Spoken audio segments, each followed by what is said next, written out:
Ողջույն։ Հայաստանում շրջելիս գրեթե ամենուրեք կարելի է հանդիպել ինչ-որ մի սրբավայրի։ Տոմարային ծիսաշարի շրջանակներում այս անգամ կզրուցենք ժողովրդական սրբավայրերի եւ դրանց խնամքի մասին ազգագրագետ Կարեն Հովհաննիսյանի հետ։ Բարև ձեզ, պարոն Հովհաննիսյան։ Եկեք սկսենք այնտեղից, թե ինչ է սրբավայրը եւ ինչով է օրինակ սրբավայրը տարբերվում օրինակ հուշարձանից։ Եթե փորձենք պարզ ու կարճ սահմանել, թե ինչ է սրբավայրը, ապա կարող ենք ասել, որ ցանկացած օբյեկտ այնքանով է սրբավայր, որքանով մի խումբ մարդիկ ընկալում են դա որպես հատուկ զորության տեղ։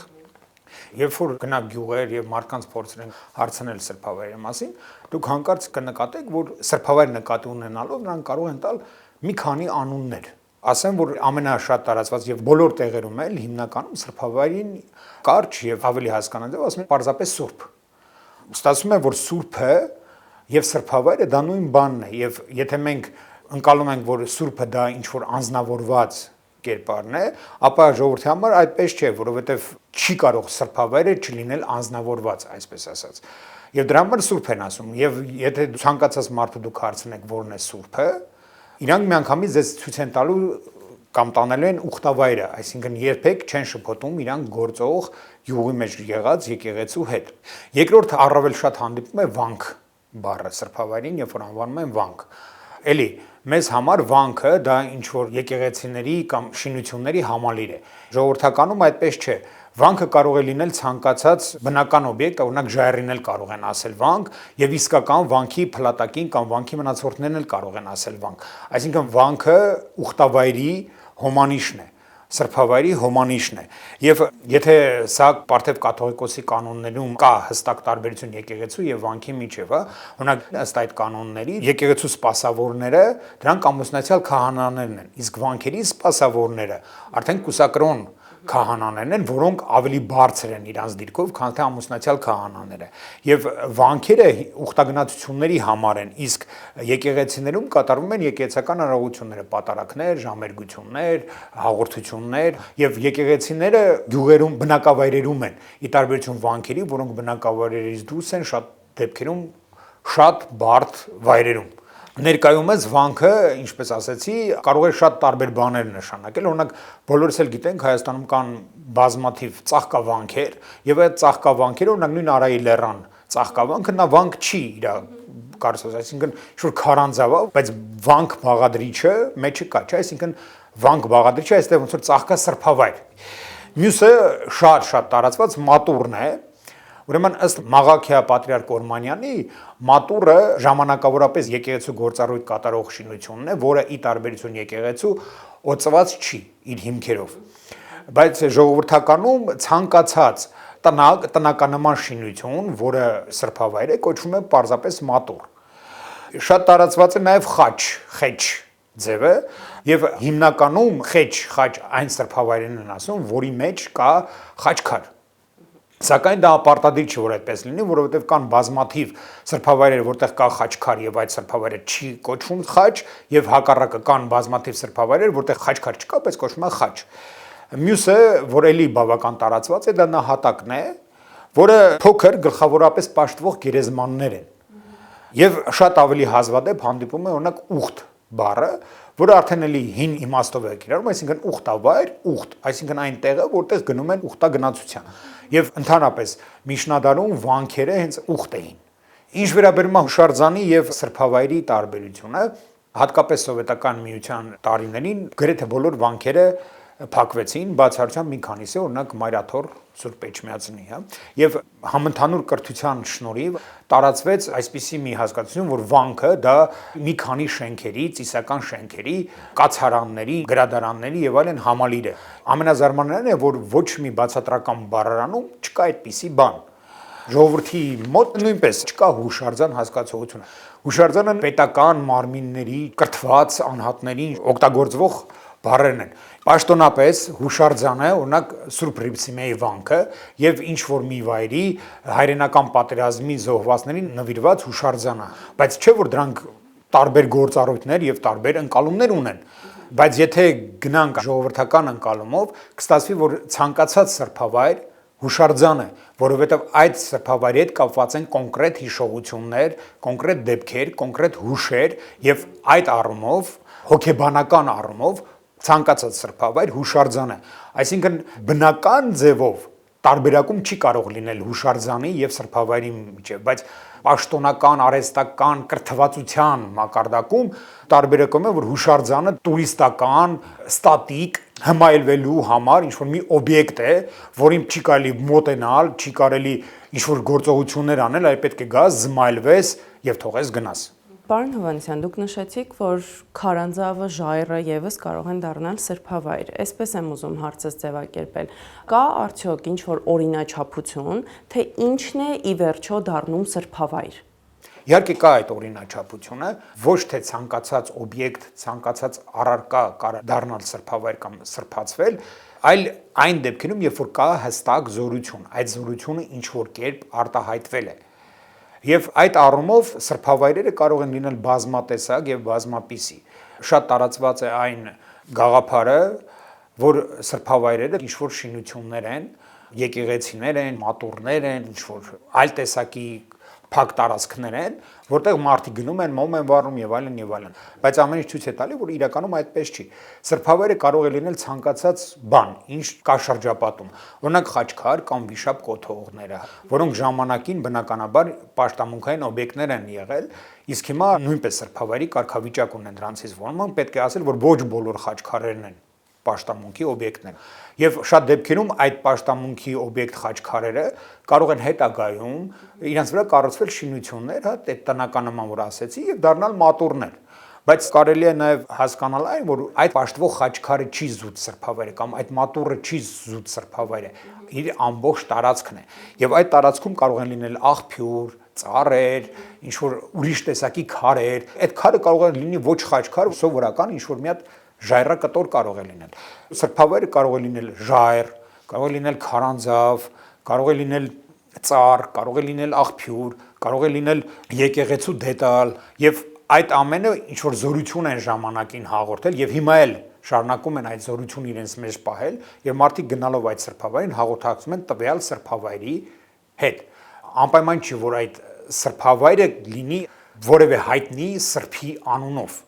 Նա կարող է լինել ուղակի սուրբ եւ այդտեղ կա ինչ-որ սուրբ, որը նույնիսկ կարող է անուն չունենա ուղակի։ Իսկ ի՞նչն է բնորոշ հատկապես ժողովրդական սրբավայրերին։ Օրինակ դուք ձեր փորձից ելնելով, եթե գնաք ինչ-որ տեղ, որտեղ կա սրբավայր, բայց տեղացիները ձեզ չասեն, տեղյակ չպահեն, դուք կարող եք նույնականացնել, որ դա սրբավայր է։ Սկսենք հարցի առաջի մասից։ Ժողովրդական սրբավայրը, ինչպես ասեցի, դրանք շատ տարբեր կառույցներ են։ Կարևորն այն է, որ նրանք օծված չեն։ Եվ այնտեղ եկեղեցական արարողություններ բնականաբար չեն կատարվում։ Նրանք հենց ժողովրդի զորության տեղերն են, եթե կարելի այսպես ասել։ Սակայն որոշները, հատկապես նոր կառուցվածքները, որոնք կառուցվել են հին սրբավայրի տեղում, կարող են այնտեղ հրավիրված լինել քահանաներ, որոնք օրհնեն այդ սրբավայրը, այսինքն մոտարապես նույն արարողությունն են անում, ինչ տան օրհնեկի դեպքում։ Որոշ դեպքերում իհարկե ժողովուրդը կարող է ներկայացնել, որ մատուռը օծվել է, բայց իրականում չի օծվել, որտեղ այնտեղ չկա վեմքար եւ բնականաբար ոչ մի քահանա այնտեղ պատարակ չի մատուցի։ Ստացվում է, որ սրբավայրի զորությունը ոչ թե օծումով է արվում, այլ տվյալ սրբավայրի զորությամբ։ Այդ զորությունը կարող է լինել շատ տարբեր, կարող է լինել տարատեսակ հիվանդությունների բուժում։ Ասեմ ձեզ, որ չկա այդպիսի սրբավայր, որ չունենա բուժման գործառույթ, այսինքն ամենաառաջին եւ ամենատարածված ցանկացած սրբավայրի գործառույթ դա բուժումն է։ Բուժումը կարող է լինել տարբեր, սովորական գործնուկից մինչև բարդ հոգեկան հիվանդություններ, ամլություն, շատ ավելի բարդ հիվանդություններ։ Որևէ հրաշալի իրադարձությամբ, հա, այսինքն փրկել, փորձանքից ազատել, զավակ պարգևելը ասեցինք, սրբավայրը զորությունը կարող է պայմանավորված լինել տվյալ վայրում որևէ սուրբի կամ պաշտվող անձի գերեզմանի արկայությամբ, հա, բուժող ջրի, հրաշագործ ջրի արկայությամբ եւ իհարկե պատմական հոգեվոր նշանակությամբ հուշի հետ կապված, այսինքն հիշողության հետ կապված։ Դրանք ամենաբնորոշ առանձնահատկություններ են։ ասենք որ ժողովրդական սրբավայրերը նորից համեմատություն եթե անենք եկեղեցիների, պարտադիր չէ որ նրանք հստակ ուղղված լինեն աշխարհի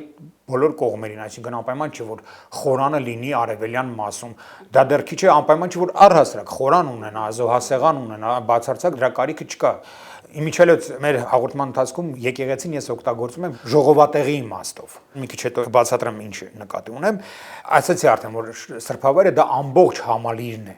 Չնայած եկեղեցիների դեպքում էլ օրինակ եկեղեցական պարտեզը նույնպես դա եկեղեցու մի մասն է, դրախտն է եկեղեցու։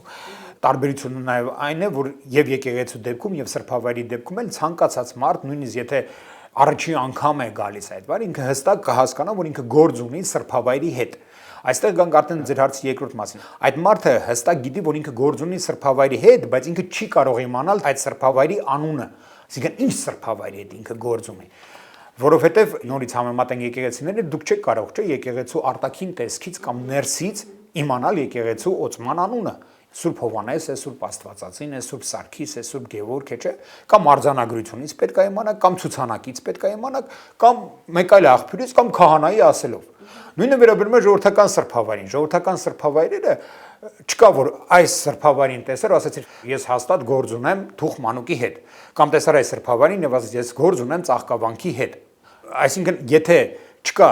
ցուցանակ, եթե չկա ձեր հետ տեղացի մարդ, որ ձեզ ասի, որ ինքը ձեզ բերել է կոնկրետ այսինչ սրբավայրը, իդեպ կրկնեմ, որ կան սրբավայրեր, որ անուն չունեն, ուղղակի սուրբ են, ապա դուք չեք կարող իմանալ, թե դուք որ սրբավայրն եք եկել։ Իսկ ինչպիսին է պետության եւ պաշտոնական եկեղեցու վերաբերմունքը ժողովրդական սրբավայրերին։ Եկեք այսպես ձևակերպենք այս ձեր հարցի պատասխանը, որ ոչ դրական, ոչ բացասական։ Ինձ համենայն դեպս հայտնի չի որևէ դեպք, երբ որ տվյալ գյուղի, տվյալ համայնքի ժողովուրդը ուզեցել է կառուցել սրբավայր եւ եկեղեցին կամ պետական մարմինները խոչընդոտել են դրան, բնականաբար, եթե օրենքի խախտում չկա։ Իհարկե դա վերաբերվում է անկախությունից հետո ընկած ժամանակաշրջանին։ Սովետական կարգերի ժամանակ մենք գիտենք, բայց ասեմ ձեզ, որ զարմանալի չլինի, ներկայիս սրբավայրերից շատերը վերակառուցվել են, կարգի են բերվել խորհրդային տարիներին, 70-ականներին։ Եվ շատ գյուղերում նույնիսկ ոչ թե ժողովրդի կողմից, հենց կոլխոզի նախագահի նախաձեռնությամբ է դա արվել։ Եվ շատ տեղերում պատմում են, որ ժողովրդական սրբավայրերը այցելելը որևէ պատիժ չէր սահմանվում, ի տարբերություն եկեղեցիների այցելելը կարող էր լուրջ խնդիրներ առաջացնել։ Որոշ վայրերում, որոշ սրբավայրերի դեպքում կարելի է հանդիպել պատմություններ այն մասին, որ քահանան, տվյալ քահանան ինչ-որ ճնշումներ է գործադրում հավատացյալների վրա, պահանջում է սրբավայրի նվիրատվություն հանդիսացող շուշպաները, նկարները հանել, վառել, արգելում է ինչ-որ ծեսեր կատարել, բայց մենք չենք կարող ասել, որ դա պաշտոնական եկեղեցու որդեգրած ծրագիրն է, որովհետև այդպիսի ծրագիր պարզապես գոյություն չունի, եւ դա կոնկրետ քահանաների, չափազանց քրիստոնյա քահանաների անհատական նախաձեռնությունն է։ Բնականաբար դա բերում է որոշ լարվածությունների, գյուղացիների եւ քահանայի միջև։ Նշեմ նաեւ, որ դրանք շատ քիչ թվով քահանաներ են։ Հիմնականում քահանաները չեմ ասի ոգևորված են, դրական են վերաբերվում մի պարզ պատճառով, որովհետեւ ցանկացած սրբավայր, որտեղ ժողովուրդը գնալով հաղորդակցվում է Աստծո հետ, դրան պաշտոնական եկեղեցին դեմ լինել չի կարող պարզապես։ Սովետական միության ժամանակ, ինչպես գիտենք, մի քանի բացառությամբ մնացած եկեղեցիները վերածվել են պահեստների։ Չեմ ասում էլ այն եկեղեցիները, որոնք ուղղակի վերածվել են։ Սակայն հավատավոր ժողովրդի համար այդ եկեղեցիները շարունակում էին մնալ սրբավայրեր եւ մարդիկ այնտեղ մոմ էին վառում պատերի վրա, գրում էին իրենց անունները, այնպես ինչպես ընդունված էր Միշնադարում, հա, բայց ուղղակի ի տարբերություն Միշնադարի դրանք արդեն հատուկ մարդիկ չէին գրում եւ նրանք ուղղակի խազելով ինչ-որ գրություններ էին թողում կամ ինչ-որ պատկերներ էին թողում։ Հիմա այդ մակերեսայնորեն փորված անունները ել ավելի փորել են, իբր թե դրանք ջնջելով եւ շատ եկեղեցիներ նայելով այնպիսի տպավորություն է, որ այդ քարերը չեչոտված են։ Այսինքն պայքարելով ժողովրդական դրսևորումների դեմ նրանք ել ավելի են խորացնում այդ ճակերտավոր փչացումները, հա։ Բնականաբար ես չեմ արդարացնում այն դեպքերը, երբ որ ներկով շատ դժվար ջնջվող կամ երբեմն չջնջվող ներկով գրում են ոչ թե պատերին, այլ գրում են խորանների վրա, որմնանկարների վրա, արձանագրությունների վրա, հա, որը ոչ միայն խաթարում է տեսքը, այլ նաև վնասում է։ Բայց ասենք, որ դա արվել է սովետական միության ժամանակ, քանի որ չկային քահանաներ, կապը կորել էր եւ մարդիկ պարզապես չգիտեին ոնց դա պիտի արտահայտեն ճիշտ ձև, հա, այսօր բնականաբար վանքերի, եկեղեցիների պատմամշակութային հուշարձանների վրա ոչ ոք այլպիսի բաներ այլևս չի անում։ Պարոն Հովհաննիսյան, իսկ հնարավոր է արդյոք, որ ժողովրդական սրբավայրը դառնա պաշտոնական եկեղեցու օբյեկտ եւ հակառակը։ Ոչ թե կարող են լինել, այլ այդպես էլ կան շատ վայրերում այսօր կան պաշտոնապես օծված եկեղեցիներ, որոնք ժողովրդական սրբավայրեր են ժամանակին եղել եւ նույնիսկ անունն են պահպանել։ Օրինակ Շահումյան գյուղի Թուխմանուկ եկեղեցին, Գեղովիտի Թուխմանուկ եկեղեցին, Գետազատի Սուրբ Դավիթ Դվնեցի եկեղեցին, հա, որ բոլորն էլ սրբավայրի տեղում են կառուցվել եւ պահել են հենց իրան ժողովրդական անունը։ Օրինակ պաշտոնական եկեղեցում չկա այդպիսի Սուրբ Թուխմանուկ անունով եւ արդեն տեսնելով պաշտոնապես օծված եկեղեցու Թուխմանուկ արդեն հասկանալի է, որ դա ժողովրդական սրբավայրի անվան պահպանությունն է։ Նույնը կա հակառակ դեպքում, օրինակ Թեժառույքի վանքը, կանգուն, բայց հիմա չգործող վանք է եւ ժողովրդական սրբավայր է։ Բացի դրանից նույնիսկ այն վանքերը, եկեղեցիները, որոնք գործող են եւ որոնք չեն ընկալվում որպես ժամ, այսինքն այնտեղ մարդիկ գնում են ուխտի, օրինակ Դղերի վանքը, հա, Տեղերի վանքը, այն նույնպես սրբավայր է, թեկուզ գործող եկեղեցի է, որտեղ այնտեղ մատուցվում են պատարակներ։ Հիմա մի քիչ փորձենք այս ամենը ավելի բացել։ Ուրեմն որպես կանոն գյուղի կենտրոնում գտնվող եկեղեցին կոչվում է ժամ, ժամատուն։ Դա այն եկեղեցին է, որտեղ կատարվում են առօրյա եկեղեցական արարողությունները, ժամերգություններ, կիրակորեն պատարակներ, ապաշխարություններ, մատուցվում են հաղորդություններ, կնունկ, պսակ եւ այլն, հա։ Իսկ սրբավայրերը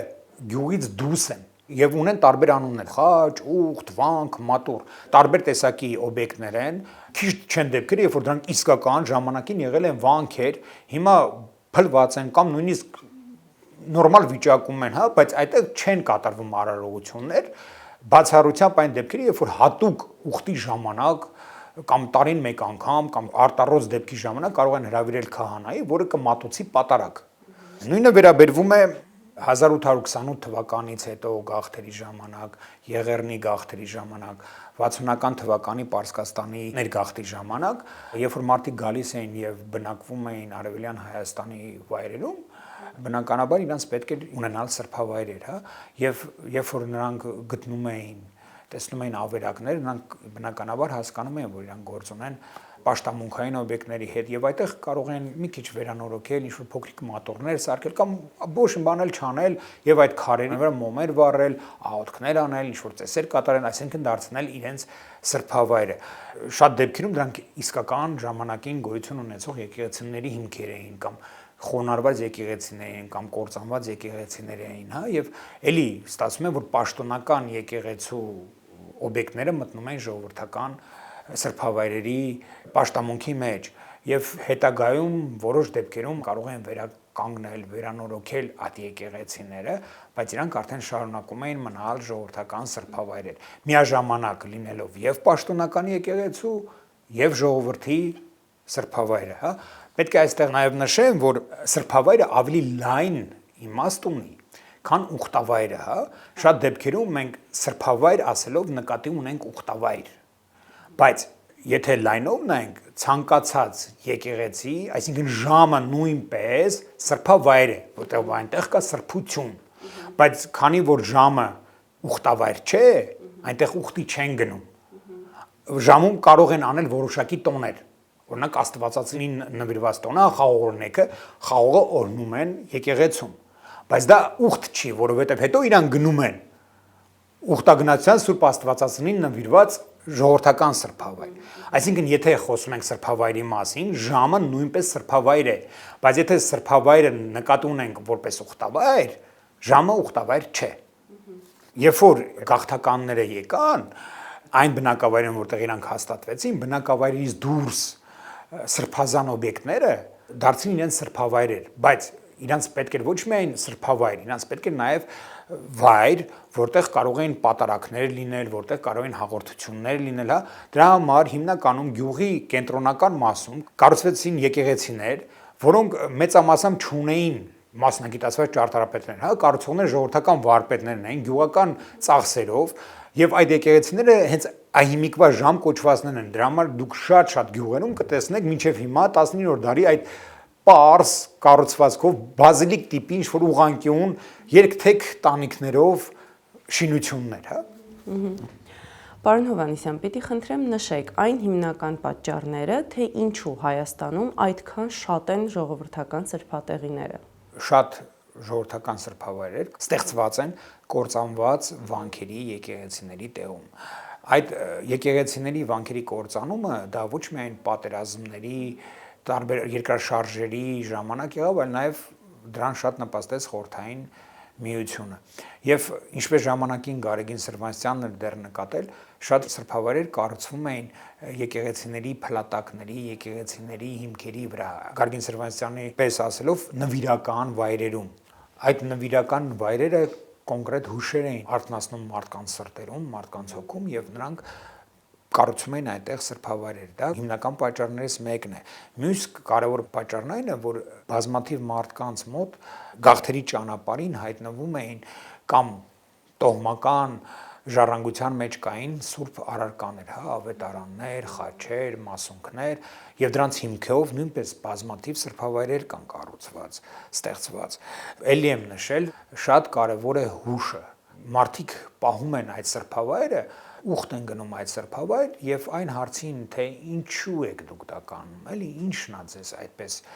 մղում դեպի այդ սրբավայրը, նրանք շատ բարձ պատասխան են տալիս։ Այդպես արել են մեր պապերը, դրա համար մենք նույնպես անում ենք։ Եվ դա հայ քրիստոնյայի հոգու պարտքն է շարունակել մեր նախնիների արածը։ Այս ամեն ինչը շատ լավ բացատրում է Մուշեղ Գալշոյանի Թուխմանուկ պատմվածքը, որտեղ Թալինի չնշված տայական էլ չի գյուղերից մեկում ապրում են Սասունից գաղթածները։ Այդտեղ Տարեցկին անդադ կոլխոզի նախագահին համոզում է, որ սարերում, հանդերում կառուցեն իրենց երկրում թողած թուխմանուկը։ Ասում ոնց կարանք մենք այստեղ չունենանք թուխմանուկ, հա, այսինքն տեսեք հուշը այնտեղ երկրում իրենց հայրենիքում թողած սրբավայրի հուշը չունի ոչ մի մասունք, բայց մենակ ունի հիշողություն, որ այնտեղ կար այս անունով սուրբը, ինքը ուզում է այստեղ էլ կառուցել։ Բայց գյուղի կոլխոզի նախագահան արդեն կոմունիստ եւ այլն բնականաբար ծաղրում է այդ կանոջը, թե ինչ սուրբ, ինչ Աստված, մենք կոմունիստ, մենք սարքե եւ այլն եւ այլն։ Եվ այս կինը մենակ իր ձեռքերով կառուցում է այդ սրբավայրը եւ դեռ չավարտած սրբավայրի կառուցումը սկսում է երկրորդ համաշխարհային պատերազմը եւ հանկարծ բոլորը դառնում են շատ հավատացյալ, կոլխոզի նախագահն էլ է մոռանում այդ կոմունիստներն էլ եւ սկսում են գնալ այդ սրբավայրը աղոթել, Աստծուն խնդրել, որ պատերազմը շուտ վերջանա եւ այլն եւ հետո Մուշեղ Գալշոյանը նույնպես ցավով նշում է, երբ որ պատերազմը վերջացավ, բոլորը նորից սկսեցին մոռանալ թուխմանուկը։ Այսինքն տեսնում եք հուշը եւ արհավիրքը ոնց որ ամբողջացնում են եւ սրբավայրը շատ ավելի է զորությունը եւ ուժը կրկնապատվում, բայց հետո նույնպես լքվում է, ինչպես մենք այսօր կարող ենք տեսնել բազմաթիվ սրբավայրեր, որը լքվում են գյուղերի դատարկության պատճառով, արտասահման մեկնելու պատճառով, աղանդավորների պատճառով։ Ինչպես գիտենք, պաշտոնական եկեղեցու անունը որոշվում է օծման ժամանակ եւ ինչպես դուք նշեցիք, ժողովրդական սրբատեղին չի օծվում։ Այդ դեպքում հարց է առաջանում, ինչպես է որոշվում սրբատեղիի անունը։ Այն դեպքերում, երբ որ սրբավայրը որևէ վանք է, այդ դեպքում մի քիչ գործը հեշտանում է, որովհետեւ արձանագրություններից, գրավոր աղբյուրներից, հիշատակարաններ կլինեն, պատմական երկեր կլինեն, մասնագետները կարող են գտնել անունը եւ ժողովուրդը այդ ճիշտ անունով կանվանի այդ բանը, բայց դրանք այդքան շատ չեն։ Հիմնականում կարող են կոչվել տեղանքի անունով՝ Ձորի վանք, Վերի վանք, Ներքևի վանք, կամ կարող են կոչվել քարի անունով, հա, Կարմիր վանք, Սպիտակ վանք, ավերված են, հա, ասենք Խարաբա, Ավեր, Խոնարհված, այդ անունները կամայական անուններ են, հա, ավելի շատ արտաքին ինչ որ բաների հետ կապված։ Կարող են կոչվել, ասենք, Թուխմանուկ, Նահատակ, Ճգնավոր, հա, Ճգնավոր հիմնականում այն քարանձավային վայրերն են, որտեղ կամ ըստ ավանդության կամ իրոք ճգնել են, Ծաղկավանք, Ամենափրկիչ եւ այլն։ Որպես կանոն այն ավանդությունները, որոնք բացատրում են տվյալ անունը, դրանք ավելի ուշ են, քան թե անունը։ Այսինքն սկզբից անունն է եղել, հետո այդ անունով առաջացել են ինչ որ ավանդություններ, որոնք բացատրում են այդ անունը։ Շատ դեպքերում անունը դժվար է հասկանալ, թե ինչի է կոնկրետ այս խաչքարը, օրինակ, հա, թուխմանուկ, իսկ ինչի այս խաչքարը թուխմանուկ չի, կամ ինչի այս խաչքարը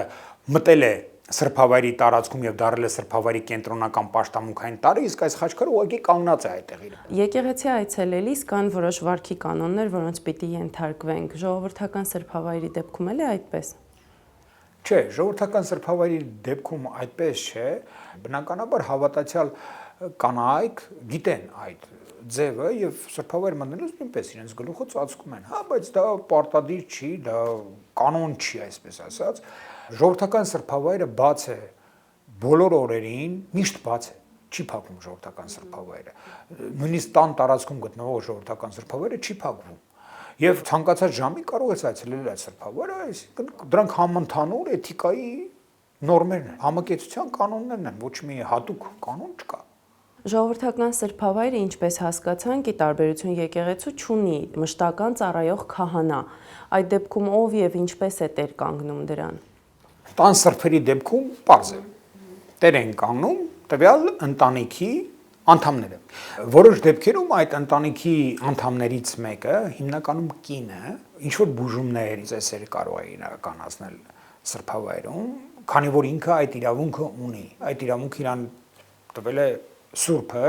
երազի տեսիլքի միջոցով։ Մոմ է թափում, հա, վախ է բռնում, եւ որպես կանոն տան սրբի դեպքում հենց ինքն է հիմնականում տիրություն անում սրբավայրին։ Համայնքային սրբավայրերի դեպքում, այսինքն այն սրբավայրը, որը չի պատկանում կոնկրետ տանը եւ գյուղի տարածքում է կամ գյուղից դուրս է, նույնպես կարող է ունենալ այդպիսի կին, որը էլի երազի միջոցով ստացել է այդ զորությունը, որտեղ իրան ասել են, որ քո վայրը այդտեղ է։ Բայց անպայման չի, որ նա այնտեղ բուժումներ անի։ Նա իր հոգու պարտն է համարում, որ այդ սրբավայրը իր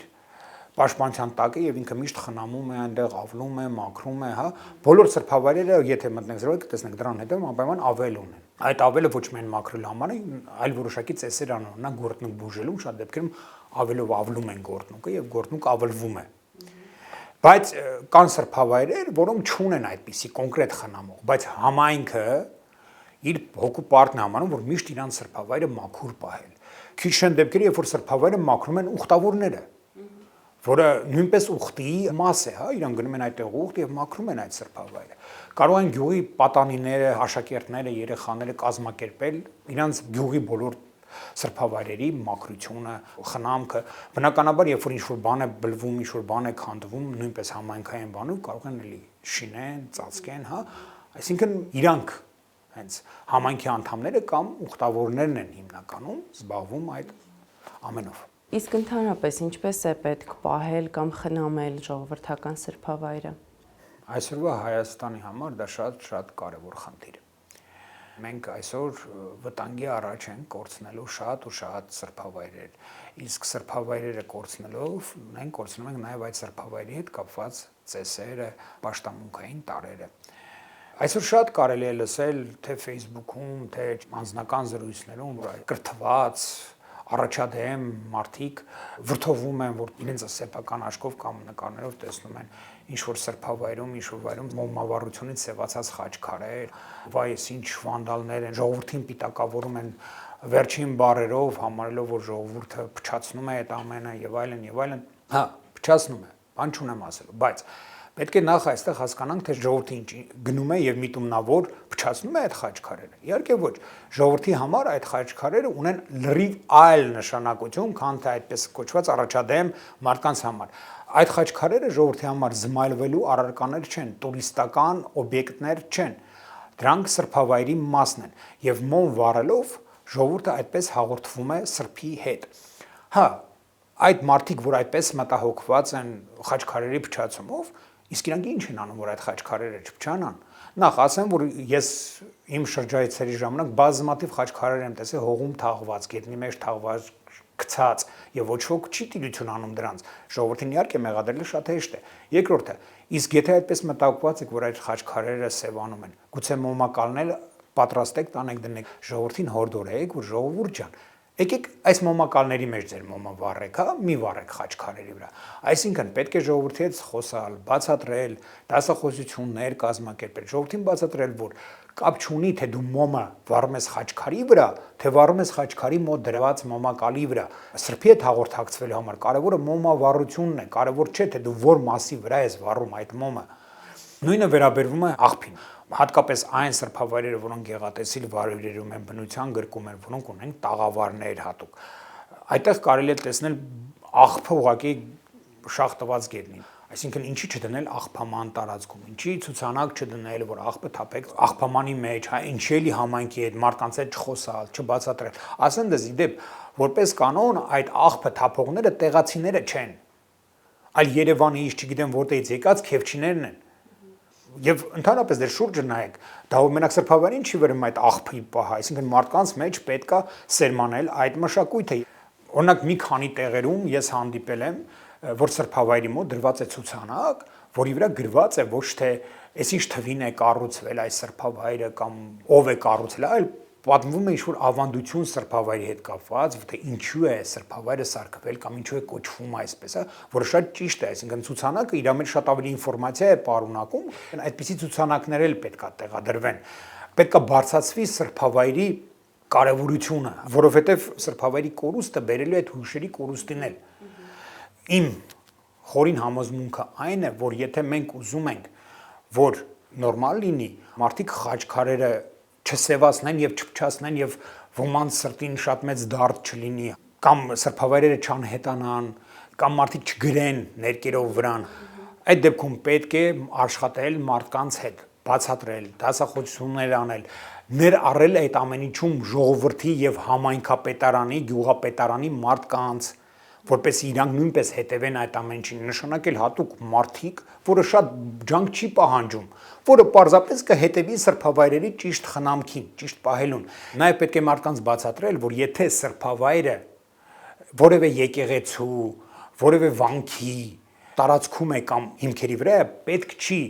սեփական նախաձեռնությամբ որպես հոգուպարտ, որպես կարևոր միջոցառում վերանորոգել։ Դրա համար կան հատուկ մասնագետներ, որոնց միջոցով պետք է դա արվի, այսինքն տեղանքը պետք է պեղվի, ճիշտ հատակագիծը գծվի եւ այլն եւ այլն։ Այսինքն եթե դու ունես այդ ցանկությունը, ունես այդ հնարավորությունը, ապա դիմիր համապատասխան մարդկանց եւ արա։ Իհարկե դա վերաբերում է մենակ այն դեպքերին, երբ որ կան իսկապես պատմական եկեղեցիների կամ վանքերի հետ մնացած դեպքերում, երբ որ դա իրանց ստեղծած սուրբն է, իհարկե այդտեղ արդեն իրանք ոնց ուզում են, այդպես էլ սարքում են։ Բնականաբար շատ ավելի բարվոք վիճակում են տան սրբերը, քանի որ տան սուրբը գտնվում է տան տարածքում, նա պարտադիր խնամված է, որտեղ ընտանիքի անդամները խնամում են եւ պահպանված է սեփականության իրավունքով, այսինքն ոչ ոք չի կարա գա քեզ ասի քո սեփական տան մեջ դու ինչ անես։ Բացառությամբ այն քիչ դեպքերին, երբ որ ընտանիքը ամբողջությամբ լքել գնացել է, բայց նրանք քիչ են, որովհետեւ այդ դեպքերում որպես կանոն գյուղի բնակչությունը միևնույն է տեր է կանգնում սրբավայրը։ Պարոն Հովհաննիսյան, իսկ կան ծեսեր, որոնք արժեր պահպանել։ Ես չեմ կարող ասել, թե ինչքանով արժի, թե չարժի դա պահպանել, բայց ասեմ ձեզ, որ որոշ ծեսեր կամ անհետացել են, կամ արդեն անհետացման եզրին են։ Օրինակ սրբավայրում քնելը, հա, ժամանակին շատ ընդունված էր սրբավայրում քնել բուժման նպատակով։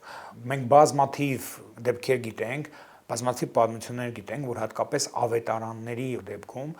հոգեկան ծանր հիվանդություններ ունեն, ժողովրդի ասած կապի գժերին, հա, որոնք վնաս կարային տային մարդկանց, բերում էին եւ նրանք որոշ ժամանակ քնում էին հենց սրբավայրում, անկողին էին բռում եւ սրբավայրում քնում էին եւ նրանք բուժվում էին, ապաքինվում էին, հանգստացած գնում էին։ Օրինակ Պերճ Պրոշյանի մոտ կա, որ կատաղած շնի կծած մարդկանց տանում էին Փարպի սրբավայրում քնելով նա բուժվում էր։ Օրինակ Մշոտ Սուլթան Սուրբ Հովհաննեսում էր շատ ընդունված քնել այնտեղ սրբավայրում գերեզմանակարերի վրա, պատերի մոտ։ Այսօր ես գիտեմ մենակ մի սրբավայր, որ դեռևս այդ ավանդությունը պահվում է, Քարագլխի Թուխմանուկում, մինչև հիմա մատորի մեջ կան մահճակալներ դրված անկողիններով, որոնք հենց նախատեսված են այդպիսի մարդկանց համար, որոնք քնում են սրբավայրում բուժման նպատակով։ Մյուս ծեսը, որ կարող ենք ասել, որ շատ քիչ է մնացել, հազվադեպ դա մաղ դնելն է։ Սովորական մաղը, ալուրի մաղ, ես ինքս իմ աչքով տեսել եմ օրինակ, հատուկ մարդիկ են դրանք, ամեն մարդ չի կարողանում, որոնք այդ զորությունը ստացել են, ձեռքով մաղը օդի մեջ պահված է, մի քիչ գետնից կտրված, եւ նրանք ասում են, օրինակ ես եկել եմ եւ ինչ որ հիվանդության պատճառով, հա, ասում եմ ես հիվանդ եմ եւ նա այդ մաղի միջոցով որոշում է ես ուր պիտի գնամ։ Նա այդ մաղը օդի մեջ պահած ասում է հիվանդանոց, եկեղեցի, իր շրջապատի կամ իր իմացած սրբավայրեր, հա, թուխմանուկ, ամենափրկիչ եւ մաղը այսենց պտտվում է դանդաղ եւ այն անվան վրա, որի վրա մաղը կանգ է առնում, ուրեմն ես այդ հիվանդությունը բուժելու համար պիտի գնամ տվյալ սրբավայրը, այնտեղ մատաղ անեմ, աղոթք անեմ եւ այդ սրբավայրը կօգնի ինձ իմ խնդիրը լուծելու համար։ Ամենախնդրահարույց ծեսերից մեկը, որը վերացման եզրին է, դա ծառերի վրայի լաթերն են։ Դատելով այն հանգամանքից, որ այդ լաթերը, որ ծառերի վրա կապում են, չկա քրիստոնեության մեջ այդպիսի բան։ Դա վկայում է այն, որ դա շատ հին նախաքրիստոնեական երևույթ է։ Եթե նույնիսկ նախաքրիստոնեական չէ, ապա դա մաքուր հեթանոսական երևույթ է։ Քրիստոնեության հետ կապ չունի։ Հիմա ինչի համար են այդ լաթերը կապում։ Այդ լաթերը կապում են, որպեսզի իրանց հիվանդությունները թողան այդ սրբավայրի տարածքում, այդ սրբազան ծառի վրա։ Նախ այդ լաթերը ամեն տեսակ լաթ ինչ պատահի չի։ Դա շորի փեշից մարմնին կպած ինչ որ մի փոքրիկ հատվածն է, որը կապում են ծառի վրա եւ այդպեսով իրենց ցավը թողում են տեղ։ Որոշ դեպքերում կարող է լինել ոչ թե փեշի կտորը, այլ կարող է լինել թել կամ գլխի մաս։ Բայց շատ տեղերում, երբ որ խնդիրը լուծվել է, եկել են եւ հանել են վրայից դա, տարել են։ Այսօր շատ տեղերում կարելի է հանդիպել, որ կապում են տոպրակներ, անձեռոցիկներ, կոնֆետի, չիպսի տուփ կարող են կապել վրան։ Եվ մենք մի քանի տեղ հարցրել ենք, էլի ասենք ինչի է կապում այս տոպրակը։ Իմաստը ինչու՞մն է։ Դե ասում է հենա, տեսեք, կապած են, դրա համար մենք էլ ենք կապում։ Ասում են, բայց չէ՞ որ նրանք լաթեր են, նրանք տոպրակներ չեն։ Ինչի եք դուք տոպրակը կապում։ Չի կարողանում բացատրել։ Երբ որ դու բացատրում ես, որ այդ տոպրակը աղբ է, ինքը քո մարմնին կպած չի, քոնը չի, դու կապում ես ինչի համար։ Եվ նրանք սկսում են մտածել, այսինքն էլի բացատրել, էլի մարդկանց հետ խոսալ, չէ, որ չի կարելի դա անել։ Բացի դրանից, հիմա ոչ միայն ծառերի վրա են կապում այդ տոպրակները, այլ մատուռի մեջ մոմակալի կողքերը։ Դե պատկերացեք, դե մոմ են վառում հանկած, Աստված մի արած է այդ մոմը ընկավ այդ տոպրակի վրա, չէ՞ որ միանգամից բռնկվում է եւ հրդեհը պատրաստ է։ Այսինքն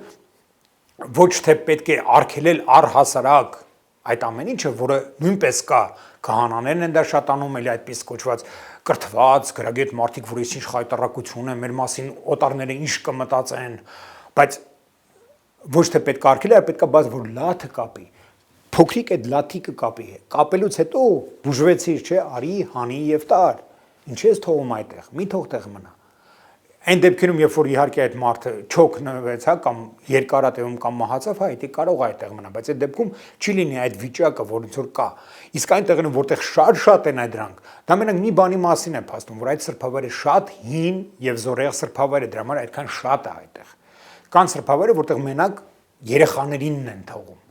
Անպայման չի ծառի վրա, օրինակ այդ կողքի տարածքների վրա կարող են կապել, բայց դա այդ խնդիրն է լուծում։ Եվ իմ պահել կա, երբ որ քահանաների կամ մաքրասերների ջանքերով մաքրվում են դրանք, իհարկե շատերը չեն հավատում այդպիսի բաների, բայց եթե ես թողել եմ այդտեղ իմ հիվանդությունը եւ դու արձակում ես դա առանց իմ թույլտվությամբ կամ ինքդ ինչ-ինչ պատճառով, այդ հիվանդությունը կարա փոխվածվի քեզ, չէ, որտեվ դա մոգություն է, այսինքն ես թողելով այդ մոգություն եմ անում եւ դու այդ մոգությունը խաթարելով այդ մոգության նպատակը վերցնում ես ինքդ քո վրա։ Այդ ծեսը ունի շատ կարևոր նշանակություն եւ դա իզուր չի արվել եւ հիմա էլ իզուր չի արվում։ Ուղղակի պետք է բացատրել մարդկանց, թե դա ոնց է արվել, քանի որ տարբեր պատճառներով խորհրդային միության պատճառով, համընդհանուր կրթության պատճառով, առաջադիմության պատճառով կապերը անդադ խզվում են, խաթարվում են, բայց մարդիկ միևնույն է տեսնելով, ունենալով պահանջ, նրանք փորձում են դա անել, բայց քանի որ արդեն կապը չկա եւ նրանք չգիտեն ճիշտ ձևը, նրանք արդեն անում են ոնց պատահի, տեսել են կապում են, դե ձեռներն ինչ ընկնում են, կապում են առանց հասկանալու, որ դա չի կապվում կապվելու համար եւ խնդիրը այստեղ կապելը չի, այլ խնդիրը այն է, թե դու ինչ ես կապում եւ ինչի համար ես կապում։ Եվ վերջում, պարոն Հովհաննիսյան, կարող ենք ասել, որ սրբավայրի խնամքը մշակութային օբյեկտի նյութական եւ ոչ նյութական բաղադրիչների պահպանման ձև է։ Իհարկե, կան սրբավայրեր, որոնցում կատարվող ծեսերը կոնկրետ կատարվում են միայն տվյալ սրբավայրում։ Այլ տեղերում այդպիսի ծեսեր չեն անում կամ եթե անում են այլ ձևով են անում։ Եվ եթե վերանում է սրբավայրը, ուրեմն կվերանա նաև կոնկրետ ծեսը։ Եթե սրբավայրը նյութական տեսքով նայենք, որպես կառույց, նա նյութական է, ապա այն ծեսերը, որը կատարվում են այդ սրբավայրում, դրանք արդեն ոչ նյութական են։ Այսինքն սրբավայրը իր մեջ միանգամից մեկտեղում է եւ նյութականը, եւ ոչ նյութականը։ Խաչքարը, հա, նաև նյութական է եւ ոչ նյութական է։ Եվ ծառերի այդ լաթերը, որ ասում էի, չէ, որ վերացնում են, այսինքն ոչ թե փորձում են պահել ճիշտ ձևով, այլ պարզապես վերացնել, դա նույնպես չէ, որ վերացնում են մեր ոչ նյութական մշակույթի մի մասը։ Եւ այդ ամեն ինչը հանգեցնելու է այն բանի, որ մենք կորցնելու ենք մեզ, մեր մշակույթի մի մասը, որտեղ դրանք դարեր ի վեր եղել են մեր մշակույթը, հայկական մշակույթի մի մասն են։ Էական չի, դրանից կա ուրիշ տեղերում էլ թե չկա։ Եթե կա Հայաստանում, ուրեմն Հայաստանի մշակույթի մի մասն է, եւ եթե մենք վերացնում ենք դա, մեր քիմքին հաճո չի, մեր աչքերին հաճո չի, թե տուրիստները ինչ կասեն զուտ այդ պատճառով, ապա մենք պարզապես վերացնում ենք մեր մշակույթի մի մասը նրա համար, որովհետեւ ըստ մեզի դա հաճելի չի տուրիստներին, իսկ ասենք օրինակ հարցում արել եք տուրիստներին, օրինակ, տուրիստներին դա հաճելի է, թե հաճելի չի։ Կարևորը այստեղ ճիշտն է։ Այնպես ինչպես եղել է ավանդաբար։ Այսինքն մենք պետք է պայքարենք ավանդույթը ոչ թե վերացնելու, այլ ավանդույթը պահպանելու, ավանդույթը շարունակաբար մատուցելու, փոխանցելու համար։ Այդ ամենը պետք է անեն բոլորը, նախարարությունից սկսած, համայնքապետներից, գյուղապետներից, անհատներից վերջացրած, որովհետև դա մեր սեփական մշակույթն է։ Եվ մենք հայ ենք այնքանով, ինչքանով մենք պահպանում ենք մեր մշակույթը, անկախ նրանից, ինչ որ մեկին դուր է գալի դա, թե դուր չի գալի դա։ Շնորհակալություն, պարոն Հովհաննիսյան։ Սիրելի ունկնդիրներ, եթե դուք ձեր մեծերից լսել եք ավանդություններ, պատմություններ տարբեր սրբավայրերի մասին, ապա կարող եք պատմել մեզ դրանք գրելով նշված էլեկտրոնային հասցեին։ Շնորհակալություն։